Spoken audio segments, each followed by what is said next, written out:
네, 2월 21일 금요일입니다. 성도의 어떤 인생 법칙, 이 제목으로 함께 은혜 나누겠습니다.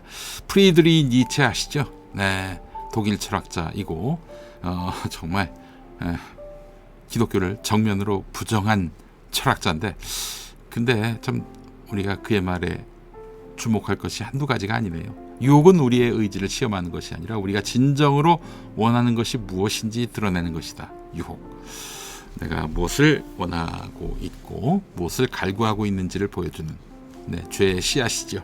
자, 요한일서 2장 15절에서 17절, 오늘은 좀 짧습니다. 읽겠습니다. 누가 세상을 사랑하면 그 사람 속에는 하늘 아버지에 대한 사랑이 없습니다. 세상에 있는 모든 것, 곧 육체의 욕망과 눈의 욕망과 세상 살림에 대한 자랑은 모두 하늘 아버지에게서 온 것이 아니라 세상에서 온 것이기 때문입니다. 네. 자, 우리는 살아가면서 화려하고 매력적인 세상과 마주하고 있습니다. 세상을 사랑하지 말라. 그래서 하나님은 우리에게 분명히 말씀하십니다. 왜냐하면 이 세상은 잠시 있다가 사라지지만 하나님의 뜻을 행하는 사람은 영원히 남기 때문입니다. 오늘 우리는 이 말씀을 통해서 세상의 유혹을 어떻게 이기고 영원한 것을 붙잡을 수 있는지 함께 살펴보고자 합니다. 성경은 말합니다. 이 세상이나 세상에 있는 것들을 사랑하지 말라. 여기서 세상은 하나님을 거부하는 가치관, 죄악된 문화를 말하겠죠. 물질, 명예, 쾌락 이런 것을 흔히 떠올릴 수가 있는데요. 네, 그렇습니다. 이런 것들은 우리를 하나님과 멀어지게 만듭니다. 생각해 보십시오. 돈을 사랑하면 우리는 탐욕에 빠지게 돼요. 명예를 사랑하면 교만해지고, 쾌락을 사랑하면 죄에 사로잡히게 되는 것입니다. 그러나 우리는 하나님을 사랑해야 합니다.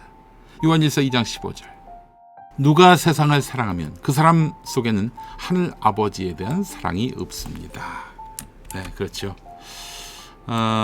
하나님을 사랑하는 것과 세상을 사랑하는 것은 양립, 공존할 수가 없는 것입니다. 그렇다면 우리는 어떠한 유혹을 경계해야 합니까? 성경은 우리에게 말합니다. 세상에 있는 모든 것이 육신의 정욕과 안목의 정욕과 이생의 자랑이니. 이걸 세번역으로 다시 읽어볼까요? 세상에 있는 모든 것, 곧 육체의 욕망과 눈의 욕망과 세상 살림에 대한 자랑. 네. 사탄은 그래서 세 가지 방법으로 우리를 유혹합니다. 첫 번째, 육신의 정욕입니다. 성적 유혹, 먹고 마시는 것에 대한 지나친 집착. 두 번째, 안목의 정욕, 우리가 눈으로 보고 탐내는 것, 물질적 욕심, 외모나 재물에 대한 지나친 집착. 세 번째, 이생의 자랑입니다. 자신의 성취를 자랑하고 명예와 권력을 탐하는 마음, 이런 것들입니다. 이런 유혹은 여러분 에덴 동산에서도 있었어요. 창세기 3장 6절을 보게 되면 하와가 선악과를 바라볼 때 먹음직도 하고 보암직도 하고 지혜롭게 할 만큼 탐스럽기도 한 나무인지라. 즉 먹음직도 하고 육신의 정욕, 보암직도 하고 안목의 정욕, 지혜롭게 할 만큼 탐스럽기도 한 나무인지라 이생의 자랑. 결국 하와는 그 유혹에 넘어갔던 것입니다.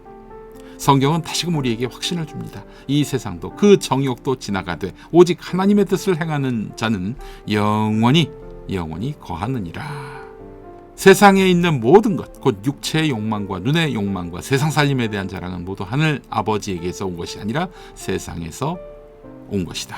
네, 어떻습니까, 여러분? 자, 세상의 것은 잠시 있다가 사라집니다. 하지만 하나님의 뜻을 행하는 사람은 영원히 남습니다. 자, 그래서 우리는 하나님과 깊은 관계를 맺어야 합니다. 기도하고 말씀을 가까이 하며 하나님과 동행해야 하는 것이죠. 두 번째, 세상의 유혹을 경계해야 합니다. 우리의 욕망을 따르는 것이 아니라 하나님의 뜻을 따르도록 노력해야 합니다. 세 번째, 하나님의 뜻을 행해야 합니다. 사랑과 나눔, 섬김을 실천함으로써 하나님께서 기뻐하시는 삶을 살아야 합니다. C.S. 루이스라고 유명한 기독교 작가의 우화 사자와 마녀와 옷장의 줄거리인데요. 악한 마녀가 아주 똑똑한 소년 에드먼드를 죽이려고 사용한 도구가 있습니다. 바로 그것은 터키 사탕입니다. 튀르키예 사탕인가요? 자, 이것은 세상에서 가장 달콤하고 향기로운 사탕인데 한번 먹어본 사람은 그 달콤함에 빠져서 그것을 먹지 않을 수 없습니다. 그러나 그 사탕 속에는 사람이 느끼지 못하는 아주 작은 양의 치명적인 독약이 들어있습니다.